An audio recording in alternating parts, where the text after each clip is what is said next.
রাত ৮টার সময় আমার হাজব্যান্ড কাজে থেকে এসে আমাকে বলতেছে আমাদের গ্রামের পাশের গ্রামে একটা মাহফিল বসেছে, মানে অনেক বড় মাহফিল। সেইখানে হচ্ছে অনেক অনেক ঝালমুড়ির দোকান আছে, যেখানে হচ্ছে মাংস দিয়েও ঝালমুড়ি বানানো হয়। আমাকে বলতেছে তুমি কি যাবা? আমি বললাম যাবো না মানে আমি এখনই যাবো, এই ড্রেসেই চলে যাবো, চলো। তারপর কি আর যেই কথা সেই কাজ, আমি আর আমার হাজব্যান্ড মিলে চলে গেলাম ঝালমুড়ি খাইতে। শুধু ঝালমুড়ি খাই নাই, ফুচকাও খাইছি। আর ওইখানে ছোট ছোট মানে 20 টাকার বার্গারও বেচতেছিল, প্রচুর ছোট ছোট বার্গার। ওইগুলা কেমন হবে জানি না, যার কারণে আমরা কিনিও নাই, ভিডিও ক্লিপও নেওয়া হয় নাই। যেহেতু আমরা কিনি নাই তো ভিডিও নেওয়ারও কোনো অপশন নাই, কারণ যারা বিক্রি করতেছে তারা আবার মনে মনে ভাবতেও পারে যে কোনো কিছু কিনলো না, তারপরে আমাদের খাবারগুলো ভিডিও করতেছে, যার কারণে আর ভিডিও ক্লিপগুলো নিয়ে। আর ফুচকা যখন আমরা খাইছি তখন আমরা একটু ঝগড়া বাজাইছিলাম, কারণ আমার হাজব্যান্ড হঠাৎ করে একটা মেয়ের দিকে তাকাইছিল, বাট ও ইচ্ছা করে তাকায় নাই। তারপরেও আমি মানে একটু রেগে গেছিলাম, যার কারণে আমি ওর সাথে ঝগড়াও করছি, তার কারণে ভিডিও ক্লিপগুলো নিতে পারি নাই। বাট ফুচকাটাও অমাইক ছিল, মানে প্রচুর প্রচুর ভালো ছিল। আমার মানে সব জীবনে যতগুলো ফুচকা খাইছি সব থেকে এইটাই বেস্ট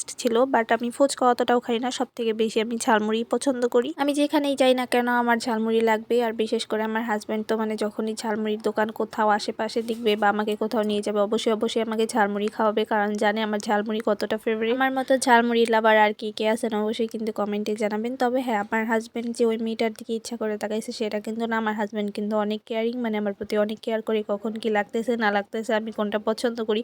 আর এটা কিন্তু হচ্ছে চিকেন দিয়ে বানানো ছিল, চিকেনে ভরপুর ছিল একদম। আপনারা দেখতেই পাচ্ছেন কতগুলো চিকেন ছিল। ঝালমুড়িটা দেখতেও যেমন জাস্ট ওয়াও ছিল, খাইতেও ছিল মানে প্রচুর প্রচুর ভালো ছিল। কি বলবো আপনাদের, মানে 50 টাকায় এক প্লেট ঝালমুড়ি, এর থেকে ভালো আর কোনো জায়গায় পাবেন না। আর এই মামাটা নাকি কালীহাতির কলেজ মোড়ে বসে, মানে কলেজের সামনে, অথবা যখন কলেজ বা স্কুল খোলা থাকে তো স্কুল ফিল্ডে বা কলেজ ফিল্ডে বিক্রি করে। তো আমি আপনাদের একটু দোকানটাও দেখিয়ে দিচ্ছি। এখানে হচ্ছে চটপটি, ঝালমুড়ি, ফুচকা এই সব কিছুই পাবেন। যারা যারা কালীহাতির আছেন অবশ্যই অবশ্যই কিন্তু ঝালমুড়িটা ট্রাই করবেন, প্রচুর প্রচুর মজা হয়। মানে মনে হয় আমার এখনো মুখে লেগে আছে। আমি যদি এর পরবর্তীতে এই মামাটাকে কখনো দেখতে পাই কালীহাতি যাওয়ার সময় বা আসার সময় বা যখনই দেখতে পাই, আমি অবশ্যই অবশ্যই এই ঝালমুড়িটা ট্রাই করবো। যখন বলতেছিল যে 50 টাকা প্লেট ঝালমুড়ি, আমি ভাবতেছিলাম যে এত দাম, 50 টাকা প্লেট কিভাবে। পরে বললো যে চিকেন দিয়ে বানিয়ে দিবে, আর যদি 30 টাকা প্লেট নেওয়া হয় সেটাতে তেমন বেশি চিকেন থাকবে না। তো আমরা 50 টাকা প্লেট এক প্লেটই নিয়েছিলাম, যেহেতু মানে কিরকম না কিরকম হবে সেটা তো আর জানি না, তো যার কারণে আমরা হচ্ছে এক প্লেটই নিয়েছিলাম, যে এক প্লেট খেয়ে ভালো লাগলে পরে আরেক প্লেট নিব। আমার তো ঝালমুড়িটা অনেক অনেক ভালো লাগছিল। আর এর মধ্যে আমার হাজব্যান্ডের একটা ফ্রেন্ড এসে পড়ে,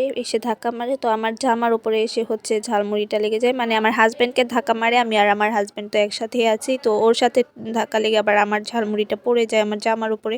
তো সেইটাই আমি পরিষ্কার করতেছিলাম, আর ও বলতেছিল তোর বউ তোর ভিডিও করতেছে। ও বলতেছিল, মানে আমার হাজব্যান্ড বলতেছিল ভিডিওই তো এখন আমাদের কাজ। এসব কথা বলতে বলতে ঝালমুড়ি খাওয়া শেষে দেখি আমার হাজব্যান্ড মানে বাড়িতে যে টাকাগুলো রেখে আসছে, মানে আজকে যা ইনকাম করছে সেইগুলোর থেকেও রেখে আসছে, মানে মাত্র 200 টাকা পকেটে নিয়ে আসছে। পরে আমি বললাম যে 200 টাকা দিয়ে আমি কি খাবো বলো তো, 50 টাকা তো ঝালমুড়িতেই চলে গেল, আর ফুচকাও তো 50 টাকা চলে গেল, শুধুমাত্র 100 টাকা পকেটে নিয়ে এখন আমি কি খাবো।